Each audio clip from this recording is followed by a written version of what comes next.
Hi folks, my name is Jeremy and you are watching RetroFat, a channel where I lose weight while watching pop culture. I'm down over 100 pounds and I'm doing it by exercising to horror movies and Power Rangers and classic retro sitcoms, like today's episode of Just the 10 of Us. This is the 8th episode of Season 2, the 12th episode overall, and this one's called A Christmas Story. About 5 months ago on Christmas, I released a special reaction to this one, but I'm doing it again because I want to do these in order. The first time I watched through these episodes, I was just commenting in general. This time, I am trying to examine character growth, character trends, and traits, things like that. So let's talk about this episode before we get into it. This episode was directed by Bob Heath and written by Rich Reinhardt, who has written a lot of episodes. He does show up in some. I don't think he's in this one, but we're getting close. I know for sure he's in the one where the Lubbock Babes were formed for the first time. This episode first aired on December 16th, 1988, with 17.3 million viewers. It placed 50th in the Nielsen ratings. It had an 11.5 rating and a 20 share. I always have to remind myself, a rating is all the households who are watching the episode. So 11.5 means that 11.5% of households were watching Just the 10 of Us when it aired. And the share is households with TVs who were on that were watching it. So if your TV was on that night, 1 in 5 were watching Just the 10 of Us. These are fantastic ratings for such a new show at this time of the night. Full House, which went on for 8 seasons. I think it was in maybe its 3rd season at this point. It had a 13.2 share, 23 rating, and was only 35 overall on this exact same night at a much friendlier time slot of 8 Eastern rather than 9:30 Eastern. And just for the heck of it, when I was looking at the report for this week, 2 days later in this week, so on December 18th, 1988, A Very Brady Christmas aired. It was number 2 in the overall ratings, beaten only by The Cosby Show, which was almost always number 1. It had 41 million viewers, a 25.1 share, and a 39 rating. And I actually remember watching both this and that live when they happened, both Just the 10 of Us and A Very Brady Christmas. Nobody gets numbers like that anymore, except for major events. Like 41 million, that's unheard of now. But anyway, Just the 10 of Us, we know it was taken from us too soon, but we at least get to experience it here. I have gotten some new subscribers, so I'm just going to say this very quickly. I cannot share where I got my episodes from. I was contacted years ago whenever I was first starting this channel, and I was sharing my old USA Network, 3rd generation copies. Somebody said, hey, I've got some clean copies. I'd love for you to share them. Catch is just don't tell anybody where you got them and don't share them out except through on this channel. So when people say hey, would you care to share those with me? I can't. I promise I wouldn't, and I'm not going to, but I'm very grateful that I still get to share them here. And that's also why I try to only pause to talk at scene breaks so that I'm not disrupting the flow of the episode. So even with me talking, you can still watch the episode largely as it was meant to be watched. Okay. With that said, I am very grateful for all of you who watch because in my mind, we're keeping the show alive a little bit. I'm still holding out hope that maybe someday we'll get a requel or a reunion, even better. So, all right, let's watch A Christmas Story of Just the 10 of Us.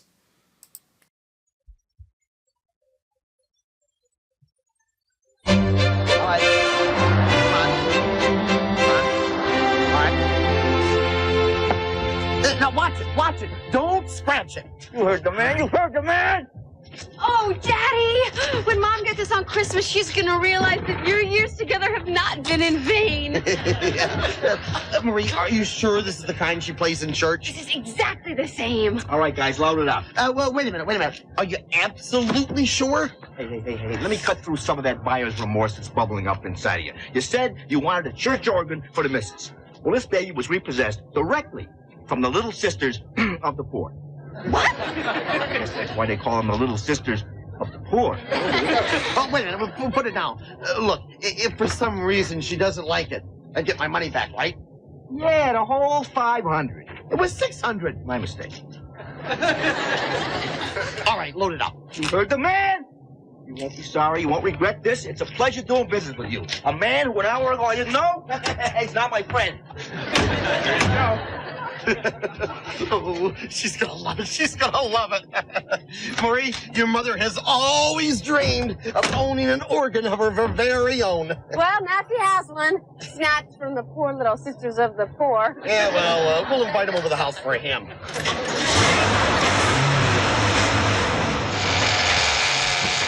Oh, no. What's wrong? The car, it won't budge. The Lord moves in mysterious ways. Yeah. Well, at least he moves.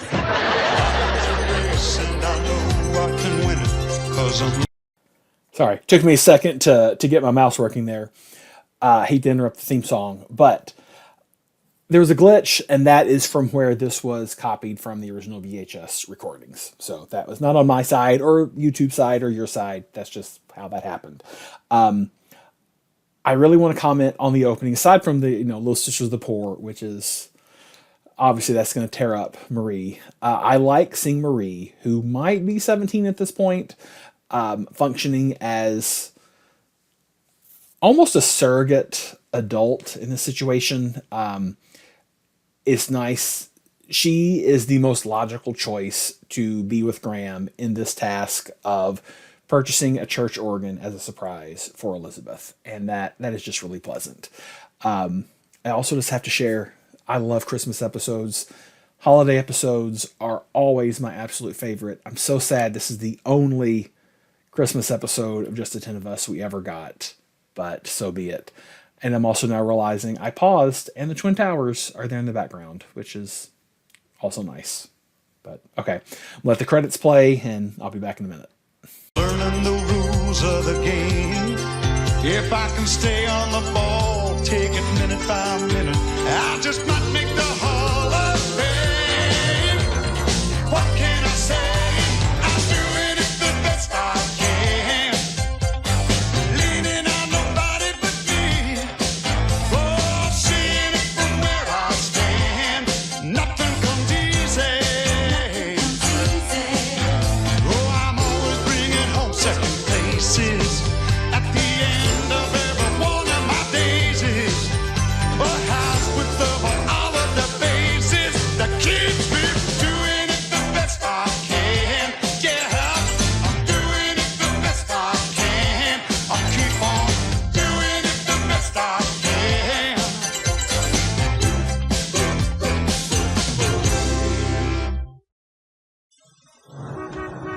Is it serious? Looks like your transmission's leaking fluid. Oh, no. But the transmission itself is fine. Oh, thank goodness. A couple of cans of fluid, you'll be fine. Oh, great. Till tomorrow. It's gonna keep on leaking till I take the whole transmission out and put in new seals. Why didn't you just say that? I hate to tell people they're out $500.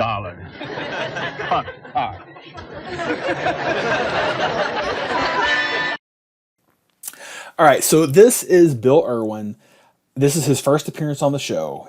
Bill was born December 2nd. Bill. Sorry, I was thinking Bill Kirkenbauer. Bill Irwin, another Bill. Born December 2nd, 1914. He died December 29th, 2010. He played multiple characters on this show. He was 74 in this particular episode. Died at the age of 96. I have heard that like his entertainment career started in radio. So I mean, that is how long this man worked.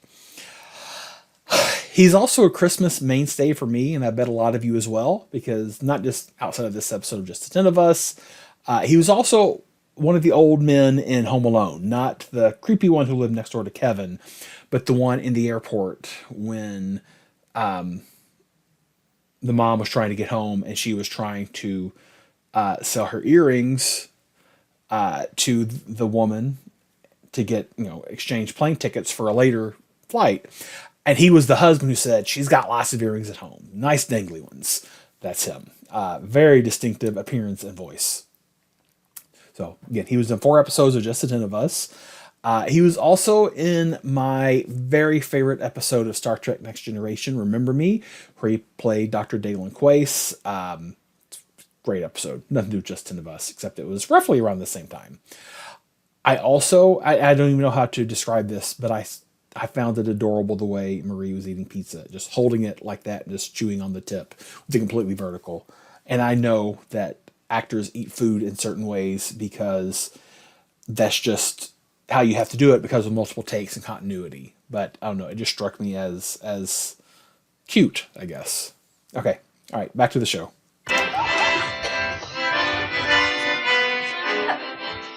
Oh, Christmas tree, your branches green delight us. Oh, Christmas tree, You're leaning to the right us.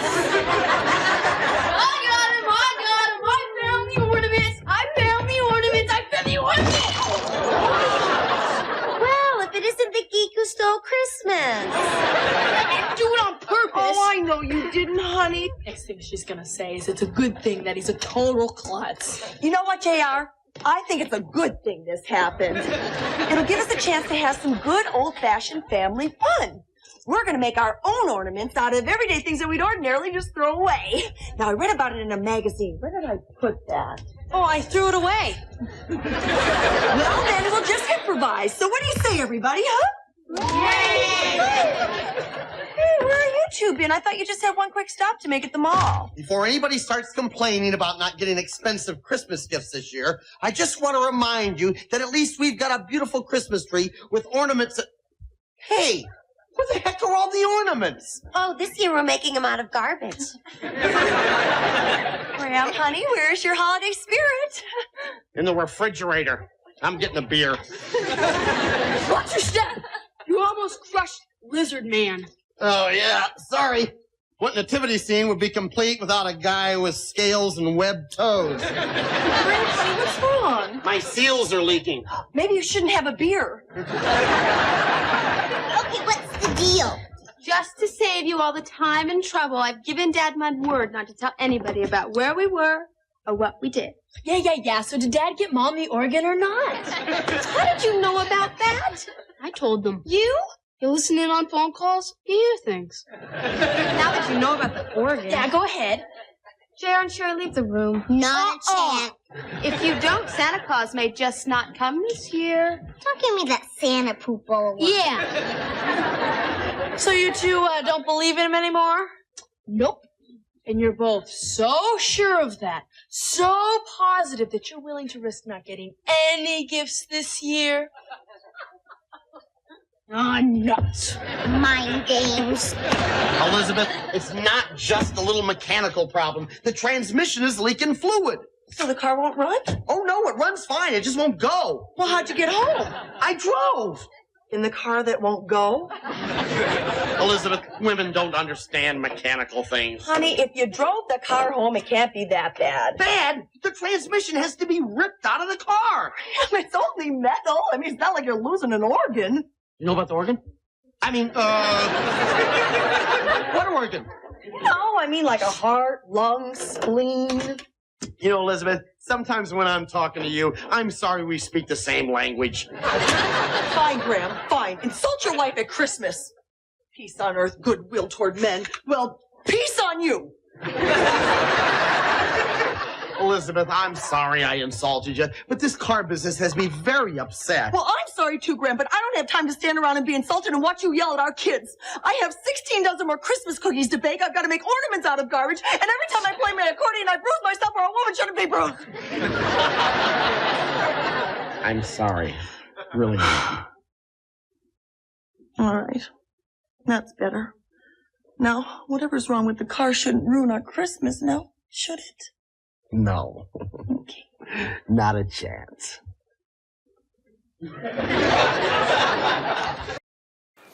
All right. So first of all, I really like that the manger and nativity are on the coffee table. This is a strong religious-based Catholic family.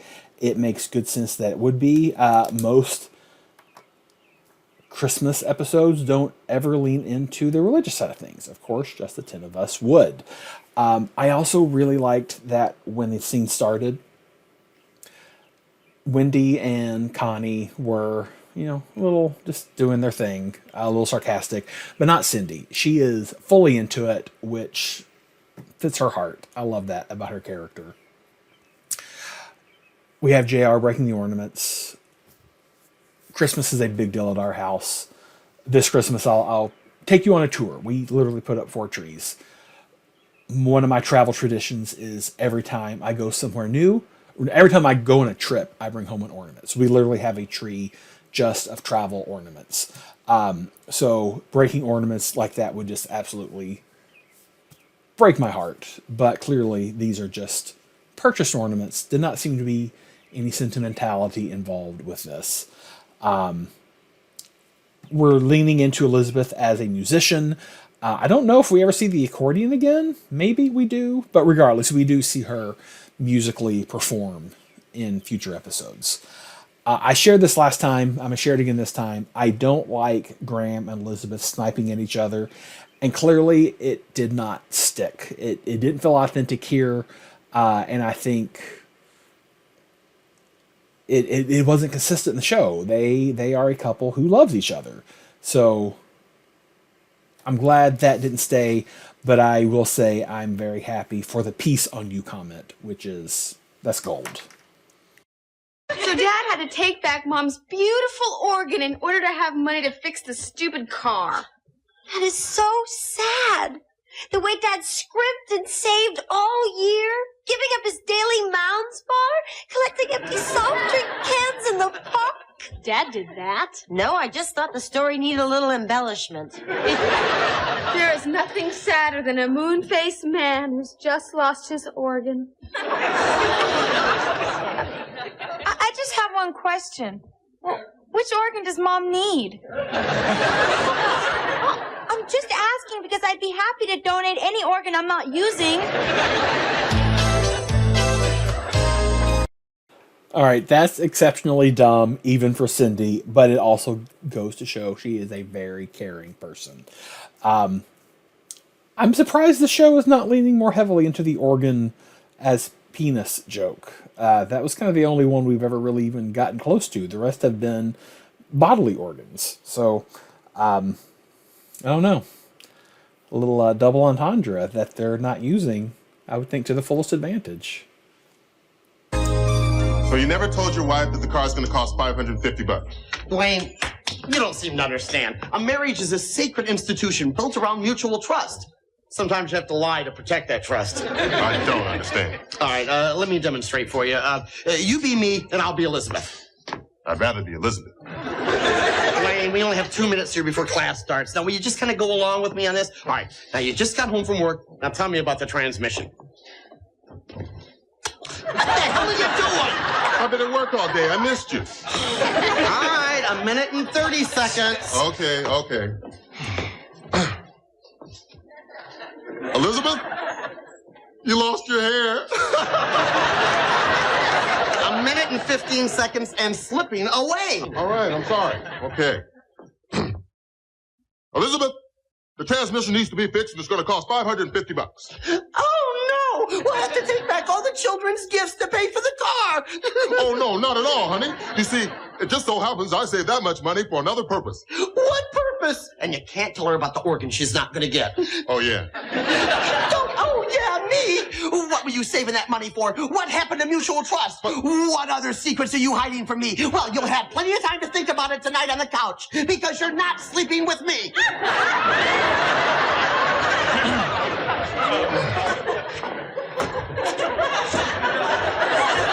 I assume this is some sort of role-playing exercise. That's right, Father Hargis, just like you suggested at the last faculty meeting. And I think you're onto something, too. Very good. Carry on. Coach, why don't I just loan you the money? It's very nice of you, Dwayne, but I don't like to borrow money. You bought $3 for lunch yesterday. I mean money I have to pay back. Hey, there's another way out of this. What? Sell the car. Oh, Dwayne, I can't look some poor sucker in the eye and tell him that transmission is all right. So don't. I mean, the buyer would be free to check it out with his mechanic.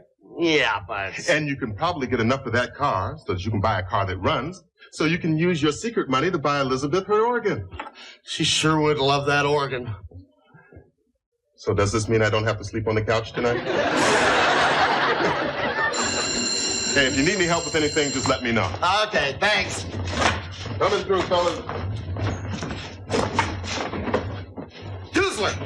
I didn't do anything, Coach. Front and center, mister. Well, we're going to have a nifty little pop quiz today. Are you ready? Sure. Heck yeah, you bet. You want to pass? Is this a trick question? Nope. Who do I have to kill? I like your style, Doozer. Okay. You know that corner downtown near the mall where everybody parks their cars to sell them themselves? Is that question on the quiz? Lot of guests in this episode. So we have a return of Dennis Haysbert as Dwayne. He, of course, has gone on to many great things. I wish we'd gotten him in more episode because I love to watch Dwayne and the coach play off each other. It's always a good time. And then we have Evan Arnold in, returning as Doozler, who's also a fun character. I cannot imagine a teacher telling one of his students, go sell my car, but this is a sitcom, and we are following sitcom rules. So there you go. Coach! Doozler, what are you doing here? You're supposed to be selling my car. I did. You did? Yeah, I got every penny we were asking for it, too. Guess I'm a better salesman than a student, huh? Yeah, you didn't tell him it was in great shape, did you? No, I said exactly what you told me to say. I said, as is, feel free to check with a mechanic. Are you sure? If I'm lying, may I not get an A in this course? How could you get an A? You just missed the quiz. Just kidding. Nice work. It was, if I do say so myself. I gotta get to my ethics class. Okay. Oh, Father Argus said he'd pick up the car the day after Christmas. Oh, great. Wait! Father Hargis? The Father Hargis, the guy that runs this place? My boss? That's who you sold my car to? Uh-huh. Well, did he say he was going to have it checked out before the deal was final? He said he didn't have to. He said if there's anything wrong with the car, he'd fire you. All right, so the really the only thing that comes to my mind right now is why didn't Father Hargis say anything about Doozler being off school grounds in the middle of a school day and selling Coach's car? That has got to have raised some kind of red flag. Clearly it didn't, but it should have. Excuse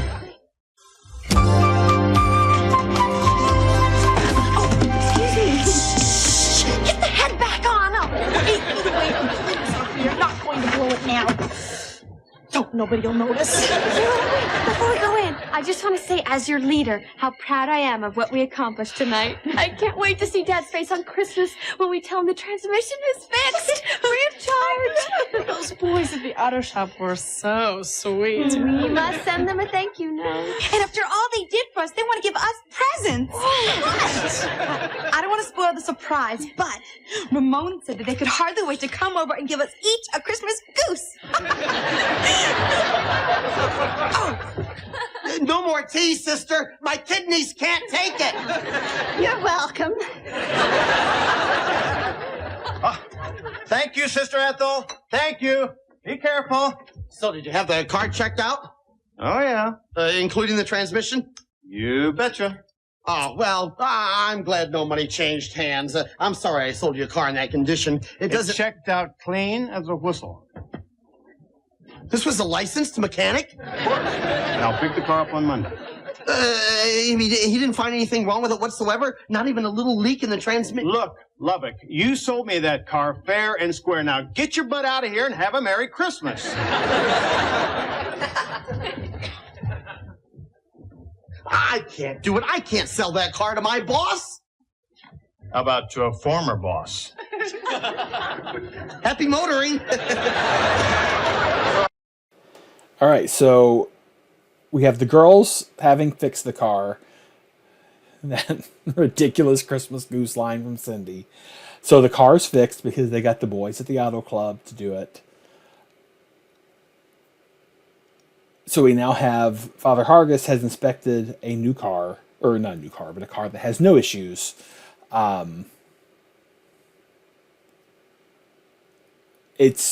It's almost like a version of Gift of the Magi, where you have, it's not quite right. I can't quite put my finger on it, but they're giving up something to get something for someone else. So It's not Gift of the Magi, but it feels related. It feels like it's in the genre. Sorry, I'm not sure what I'm saying. Let's just keep watching. Any last-minute hygiene questions? Let me simplify this for you. If it smells bad, wash it. Enough said. Merry Christmas. Merry Christmas, guys. All right, be careful out there. Have a good New Year. All right, enjoy. This time of year always gets me right here. Seeing our lads off to their families kind of makes you think, you know, we're a family too here at St. Augie's. Yeah. Gotta look out for each other. So, Dwayne, I suppose you're spending the holidays with the wife and kids? I'm single, Father. Hey, me too. You know, if you like, you could drop over at the rectory on Christmas Eve. Sister Ethel stuffs a mean bird. That's real sweet of you, Father. But Coach Lubbock has already invited me to spend Christmas Eve with his family. Oh. Why drag out the suspense? Your Christmas bonus. You know, Father, I've been thinking. I want you to add this to Coach Lubbock's Christmas bonus. Lubbock? Yeah, he's been really strapped for cash lately, and he's looking at a huge car repair bill. He is? Oh, yeah, $500, $600. He wouldn't by chance have 2 cars, would he? Nope, just the one money pit with a blown transmission. Okay, everybody, it's almost time. Look who's here. Oh, they look so precious. Hi, sweetheart. Where's Sherry? Hiding. I'm not coming out. I don't want anyone to see me. Honey, I made that myself. Now do it for me, please. Come on, nobody's gonna laugh at you.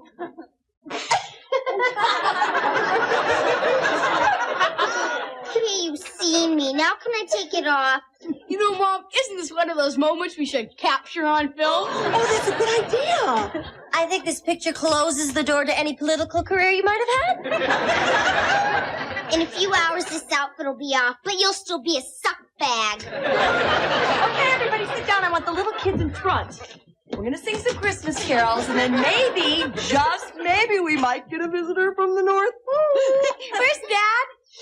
You know you're not supposed to say that in front of the kids. Oh, spare me, will you? Would it be asking too much for you kids to get into the spirit of the holidays? Jiminy Christmas. Mom, do you by any chance know Oh Little Town of Bethlehem? Oh, every year you ask if she knows it, and then Santa comes in on second verse. Well, I don't know, Marie. It has been quite a while, but I'll give it a shot. Oh, little town of Bethlehem, how still we see thee lie. Why, whatever could that be? Oh, please. Well, whoever it is, come on in. Oh. Am I too early? Oh, no, Dwayne, come on in. We're waiting for Santa. Oh, yeah? Where's the coach? Not in front of the kids. I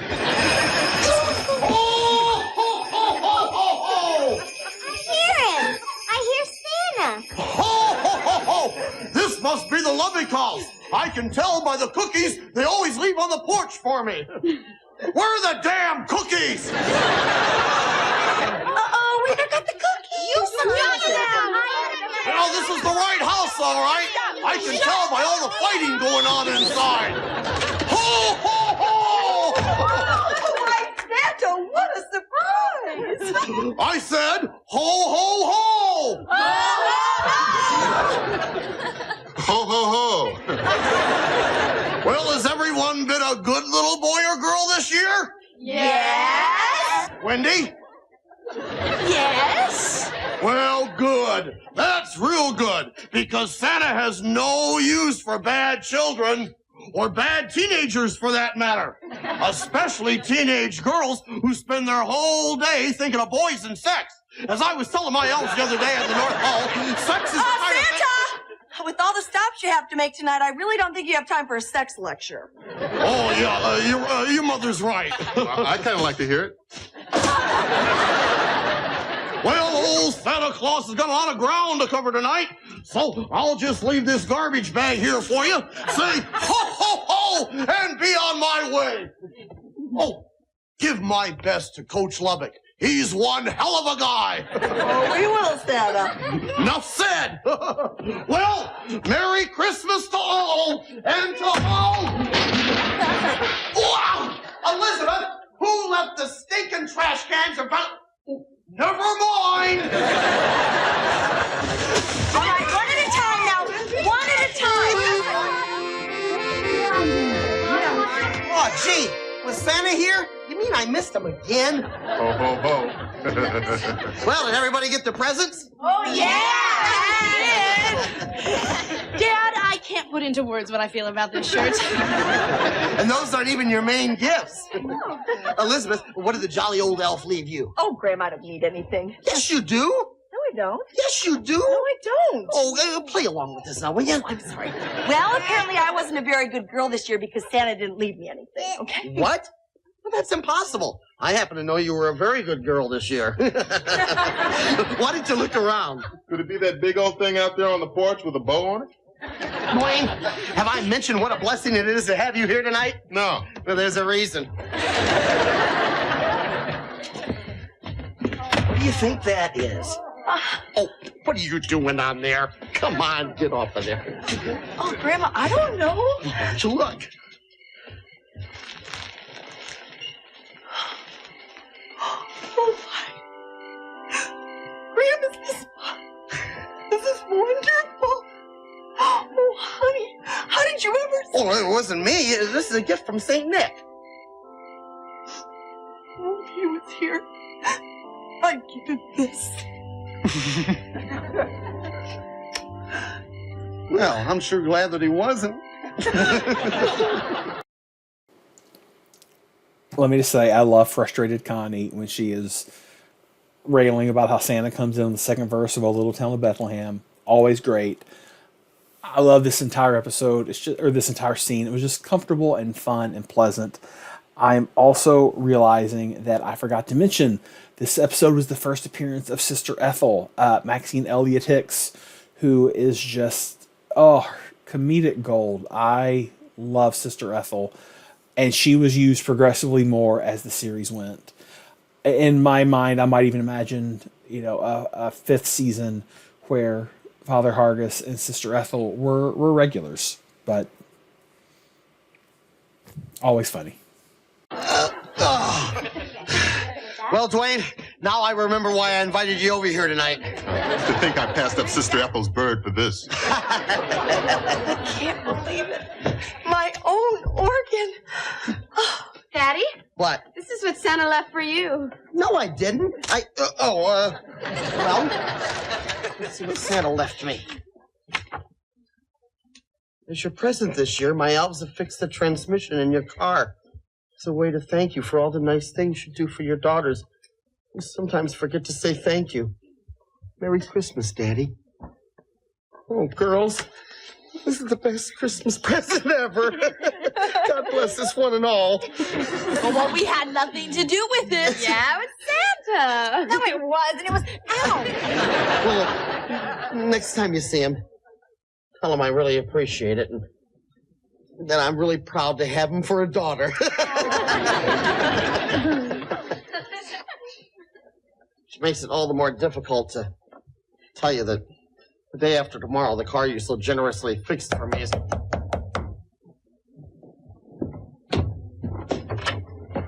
Father Hargis! Hello, Lubbock. Dwayne.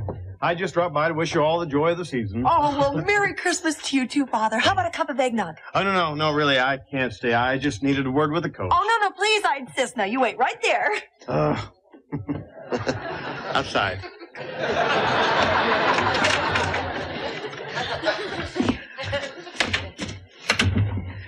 Okay, Lubbock, I know all about your car. You know what? I know I don't want it. You can keep that stinking lemon. You need it? Yeah.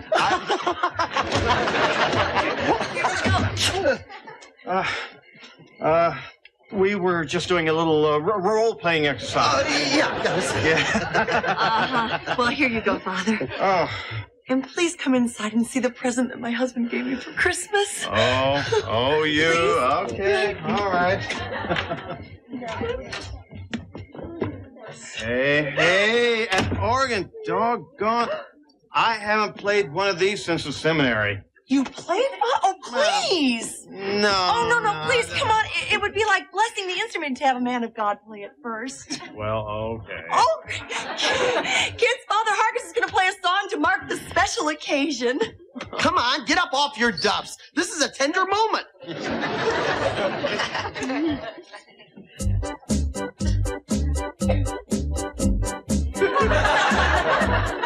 From this valley, they say you are going. Do not hasten to make me of you. Just remember the Red River Valley and the cowboy love you so true. Oh yeah, come and stand by my side if you love me.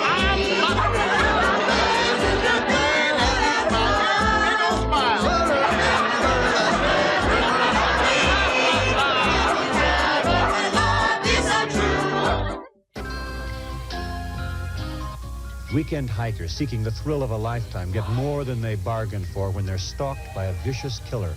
This is David Dukes. Don't miss Patty D'Arbanville, Terrence Knox, and me in a gripping USA world premiere movie, Snowkill, Wednesday at 9, 8 Central.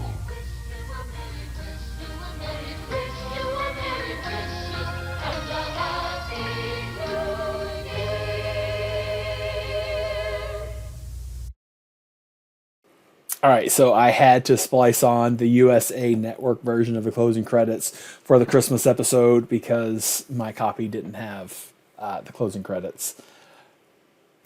I love it. All just feels so comfortable and nostalgic from them singing Red River Valley, which is not a Christmas song. It is a folk country song, but it's still great.